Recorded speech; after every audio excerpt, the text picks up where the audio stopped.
Управниот комитет да биде дополнет од член од опозицијата. Апелирам, ја повикувам опозицијата да даде свој предлог. Ќе прифатиме да има свој член во управниот комитет, кој што го води министерот за внатрешни работи.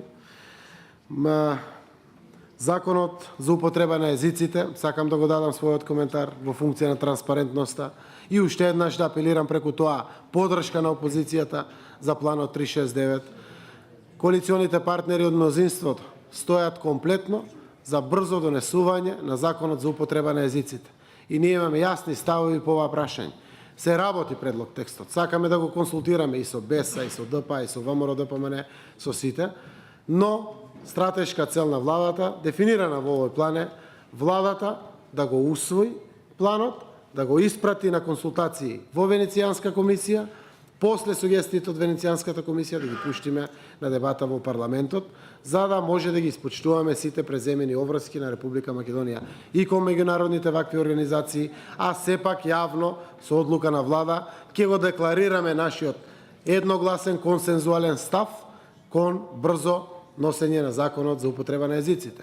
Мислиме дека владата и парламентот треба да изнаоѓаат решенија, брзо да ги решаваат работите, а не да ги одложуваат. Но при тоа не смееме да не ги земеме во предвид укажувањата кои што доаѓаат од партнерите, каде што сакаме да членуваме како организации во кои што со тие партнери градиме добра соработка.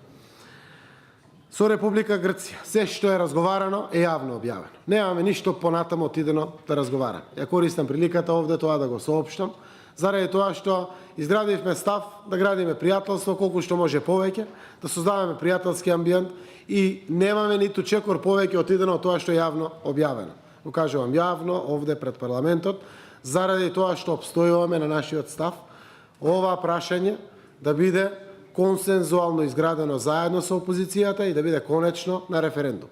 Стоиме на таквиот став и не отстапуваме од таквиот став.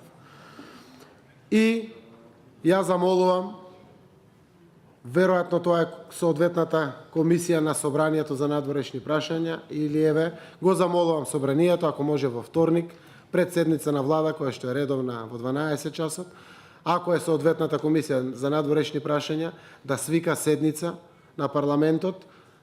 Ќе дојдам со верзијата на договорот за добрососедство со Бугарија, лично јас ќе го образложам овде договорот, ќе го споделам со сите вас. Вие направивте многу како претходна власт, ние требаше тоа да го завршиме. Сакам заедно, како е редот, дали е на отворена, дали е на затворена седница, веројатно треба да биде на затворена, заради тоа што тоа не е затворено прашање. Мојата намера е прво во парламентот, заедно да го разгледаме, од која ќе помине таа фаза, би сакал владата да го разгледа, после тоа јавно да го обелодениме и на крајот, ако е во ред, работата и да го подпишеме. Еве, апелирам или замолувам Собранието во вторник, ако не може во вторник, во среда, не знам, да закаже седница, јас сум подготвен овде со министерот за надворешни работи да дојдеме и да го образложиме и ова. Ова го кажувам исто така и во духот на потребата од соработка и уште еднаш да апелирам позитивно гласање од страна на опозицијата, барем да стартуваме со овој план 369, а со тоа да испратиме порака и кон домашната јавност и кон пријателите од Европската унија дека заедно стоиме зад националните интереси на Република Македонија.